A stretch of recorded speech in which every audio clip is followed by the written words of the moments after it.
Hello everyone, आप सबका स्वागत है मेरी एक नई कहानी में जो बहुत ही मज़ेदार है और आप सबको काफ़ी आनंद भी आएगा सुनने में। और इससे का एक अच्छी प्रेरणा भी मिलेगी जो आजकल के रोज़मर्रा की ज़िंदगी में हम सबको उसका सामना करना पड़ता है।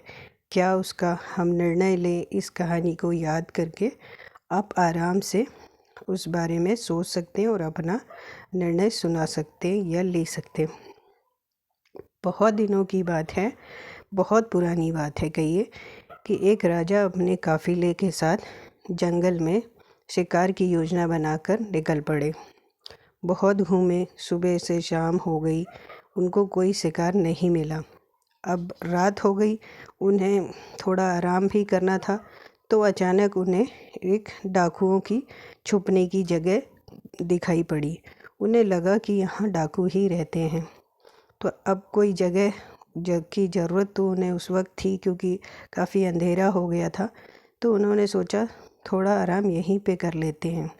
जैसे ही वो उस गुफ़ा की ओर, उस छुपने की जगह की ओर निकल पड़े, तो थोड़ी देर हुई कि ऊपर से एक पेड़ पे बैठा हुआ तोता ज़ोर ज़ोर से चिल्लाने लगा, देखो एक राजा आया है, देखो एक राजा आया है, लूट लो इसे, लूट लो इसे। मतलब वो अपने डाकू साथियों को इस बारे में बता रहा था, सूचना दे रहा था, तो कि सारे डाकू आएँ और उनको लूट कर चले जाएं। ये देखकर राजा बहुत हैरान हुआ। उन्होंने अपने बाकी सैनिकों को कहा, चलो भागो यहाँ से, क्योंकि ये सुरक्षित जगह नहीं प्रतीत होती। तब वे वहाँ से निकल पड़े और धीरे धीरे उन्हें, और जैसे समय बीतता गया, अंधेरा हो गया, फिर भी उन्हें एक और जगह दिखाई पड़ी कि शायद हम यहाँ पे रुक सकते हैं। वो एक साधुओं का आश्रम की तरह लग रहा था, तो फिर भी उन्हें लगा कि शायद उन्हें यहाँ रहने को मिल जाए, आराम करने को। तो वो फिर से उस तरफ चल पड़े। अब उन्हें वहाँ पर भी एक आश्चर्यजनक बात उनके सामने आई कि एक तोता फिर से उसी किसी पेड़ पर बैठा हुआ ज़ोर से बोला, राजन आपका स्वागत है, आइए, आराम कीजिए, पानी पीजिए और खुश रहिए। राजा सुनकर हैरान हो गया कि एक तोते के कारण वो भागते हुए यहाँ पहुँचे हैं, और एक तो यहाँ पर भी एक तोता है जो उन्हें इतना स्वागत कर रहा है उनका, और उन्हें अंदर बुला रहा है, और उनकी सेवा करने का उसकी इच्छा है कि वो बाकी जो आश्रम के लोग हैं वो उनकी सेवा करें। तो अंदर राजा अपने सैनिकों के साथ दाखिल हुए। वहाँ उन्हें एक साधु महाराज के दर्शन हुए, उनको प्रणाम किया और उनके चरणों में बैठ गए राजन।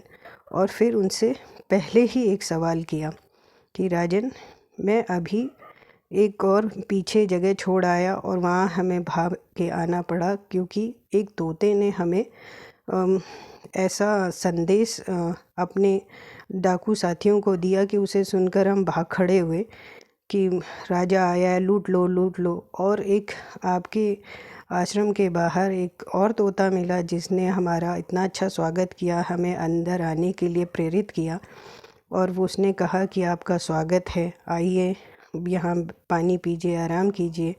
तो मैं हैरान हो गया कि एक ही जाति के प्राणी इस तरह अलग अलग कैसे हैं। तब साधु महाराज का कहना था कि राजन, ये कोई बड़ी बात नहीं है, ये सिर्फ एक संगति का असर है। जो वो डाकुओं की संगति में रहता है तोता, वो उनकी तरह हो गया है, इसलिए उन्हीं की भाषा बोलता है, और ये तोता हमारे साथ रहता है, तो ये हमारे आचार विचार, सद्भाव और अच्छा व्यवहार सीख गया है, इसलिए ये इतनी प्यारी भाषा में बोलकर आप लोगों का स्वागत कर रहा था। तो इससे हमें ये साबित कर दिया कि अच्छी संगत ही सब कुछ है, उसी में रहना चाहिए। बुरी संगत विनाश की ओर ले जाती है, और अच्छी संगति में बुरा व्यक्ति भी अच्छा बन जाता है, और बुरी संगत में अच्छा आदमी भी बुरा बन जाता है।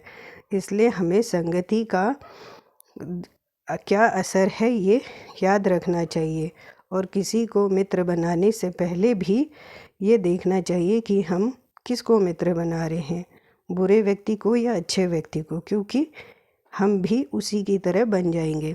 इसलिए सोच समझ के मित्र भी बनाना चाहिए और संगति भी देखनी चाहिए कि हम इस संगति में जाकर बुरे तो नहीं हो जाएंगे।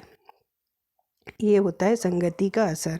अच्छा व्यक्ति भी बुरा बन जाता है बुरी संगति में, और बुरा व्यक्ति भी अच्छा हो जाता है अच्छी संगत से। इसलिए आशा करती हूँ कि आपको ये कहानी पसंद आई होगी। प्लीज़ सब्सक्राइब कीजिएगा, लाइक कीजिएगा और इंतज़ार कीजिए मेरी नई कहानी के साथ। आपका फिर स्वागत करूँगी मैं अपनी नई कहानी में। तब तक के लिए अपना ध्यान रखिए और फिर मिलेंगे। Bye bye.